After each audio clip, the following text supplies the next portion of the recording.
its agenda to the attention of the global political and financial elites. What we will be able to put together is a solution that we believe is a good starting point for the political issues. For his part, Kushner is expected to seek support for his Israeli-Palestinian peace plan. Olá, seja bem-vindo ao nosso canal, o Ano da Figueira. Se você não é inscrito, se inscreva, já deixe o seu like. Eu vim dar uma continuidade ao outro vídeo que eu tinha colocado sobre o Jared Kushner, que tinha ido numa reunião dos Bilderberg. Hoje eu vim falar o motivo que ele foi lá. Ele foi resolver pedir apoio político da elite financeira, política global, para o plano de paz. E isso foi quinta-feira, e hoje, dia 31 de maio, sexta-feira, Jared Kushner já desembarcou em Israel, em Jerusalém. E aqui é Jared Kushner já em Jerusalém, hoje, dia 31 de maio. Aqui Miguel Nicolevski do Café Torá. E estas são as principais notícias de hoje, 31 de maio de 2019. Jared Kushner e Jason Greenblatt começaram uma visita no Estado de Israel como parte da preparação para o Fórum de Prosperidade para a Paz, que ocorrerá no Bahrein ainda este mês, como sendo a primeira etapa para o plano de paz do século promovido por Donald Trump. Cúpula de segurança das superpotências em Israel. No próximo mês deverá ocorrer uma grande reunião entre a Rússia, os Estados Unidos e o Estado de Israel para tratar da segurança no Oriente Médio. Então, a notícia do Jared é essa. Ele foi pro dia quinta-feira para a reunião e voltou com essa cara aí para o Tratado de Paz, que ele vai estar em Jerusalém, vai passar pelo Marrocos, também pela Jordânia. E aí vocês veem como é que é a cara dele depois da reunião. E ainda veio com o Putin. Agora vamos passar outras notícias. Olá, direto de Israel. Primeira sondagem desde a eleição chamada mostra que o impasse político de Israel continuaria. Pesquisas publicadas um dia após Netanyahu ficar sem tempo para construir uma coligação da maioria encontra apoio subindo para o inimigo Lieberman, que voltaria a manter o equilíbrio no poder. Eu vou resumir para vocês a matéria. As matérias que estão falando sobre as reeleições de 17 de setembro. Netanyahu e Lieberman, aliados e rivais ao longo de 3 décadas, passaram grande parte da quinta-feira acostumando-se mutuamente a colocar os interesses pessoais acima dos interesses do Estado e atrair os desejos dos eleitores. Netanyahu, na noite de quinta-feira, classificou Lieberman um saboteador serial dos governos de direita. Lieberman disse na quinta-feira que Netanyahu era culpado de implacável rendição aos políticos ultra-ortodoxos de Israel, e ambos deixaram claro que nunca mais seriam parceiros do governo. O Lieberman está falando de uma medida que Netanyahu colocou para os ultra-ortodoxos serem obrigados a servir o exército, porque eles não... Até as mulheres vão, mas os ultra-ortodoxos eles acham que eles não têm que ir e tal. E aí o Lieberman está falando sobre isso. Outra reportagem fala: atrás de portas fechadas, funcionários do Likud culpam Netanyahu e pensam no que vem a seguir. Likud é o partido do Netanyahu. A portas fechadas, altos funcionários do Likud estão fazendo duras críticas sem precedentes ao primeiro-ministro Benjamin Netanyahu e suas manobras políticas nas últimas semanas que levaram à dissolução de Knesset e as novas eleições. Knesset é tipo um parlamento. Importante para interromper seus crescentes problemas políticos e legais, Netanyahu tropeçou essa semana, derrubou todo o sistema coelho e pode estar chegando ao fim de sua carreira política. Seus membros do partido sussurram nos corredores do poder. O que está acontecendo? Resumidamente, para ele ficar no poder, ele precisava da cadeira do partido do Lieberman, que é o líder desse partido. E o Lieberman não aceita. Então ele não se alia mais a Netanyahu. Então o Netanyahu perde bastante cadeira, então ele não pode ficar no poder. O Likud, o povo de Israel, quando vai fazer a votação, vota no partido. Eles querem o partido de Likud, mas não querem o Benjamin Netanyahu. Eles querem o Lieberman, mas não querem o partido Lieberman. Por isso que na última praticamente ficou empatado. E nessa última pesquisa no Canal 13, o povo ainda prefere o Likud. Mas a pesquisa também fala que se Benjamin Netanyahu for reeleito pela terceira vez, ele não vai ter cadeira. Aí vai ficar desse empate de novo, outra eleição. Então o que o partido dele está falando? Que a carreira dele política já acabou.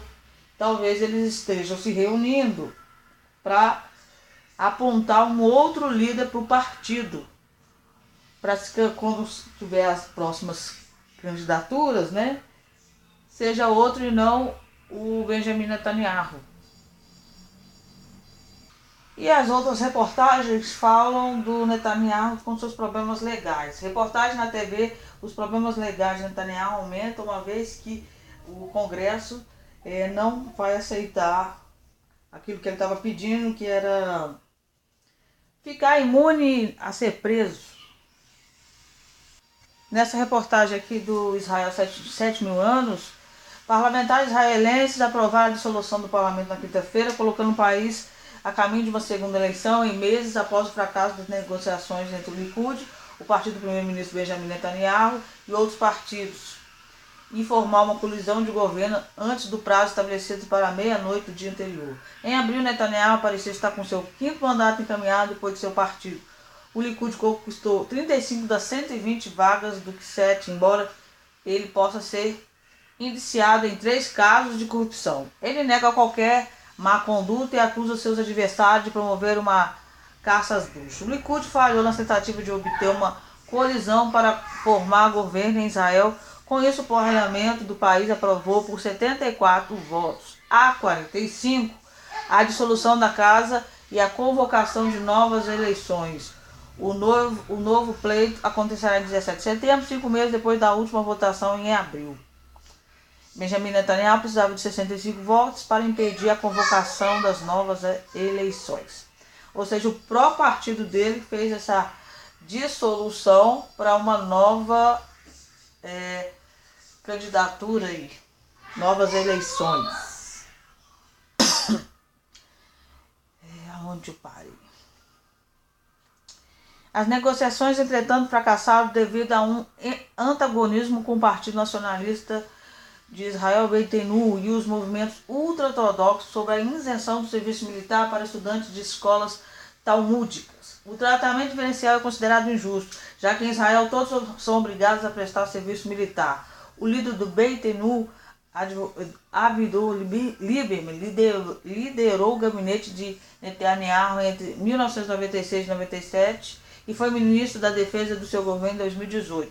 Para participar do governo, Lieberman exige o fim da isenção concedida aos ultra-ortodoxos para o serviço militar.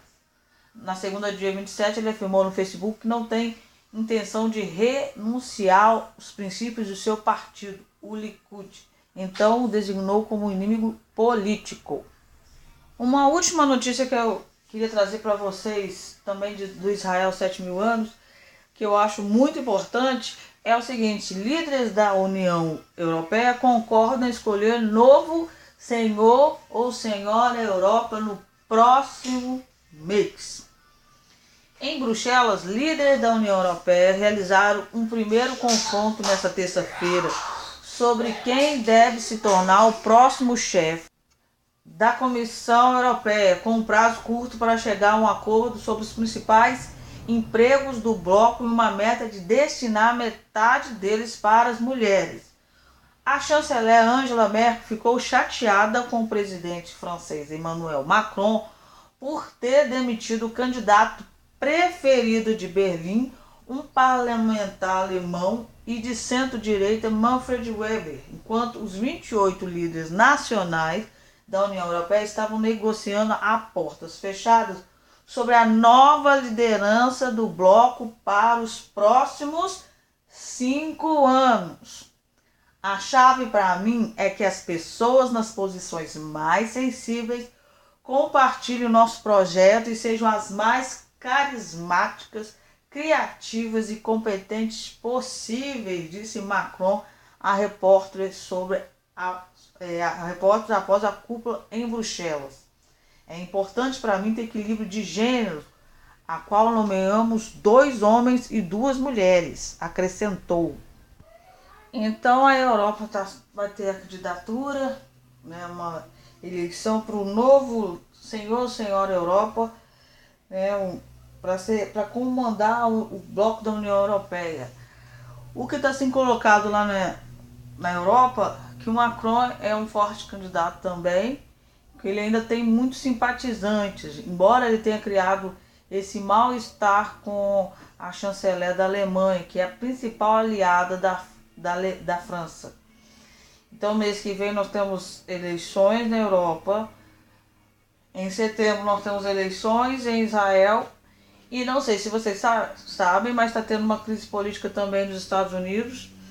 Ele pode ser pedido o impeachment pela questão que em 2016 teve a participação russa, alguma coisa lá que era ilegal nas eleições de 2016 que ele ganhou, e tem prova disso. Então, se for levado lá para o Senado, ele pode sofrer um impeachment. Então essas são as notícias, fiquem com Deus, Deus abençoe vocês.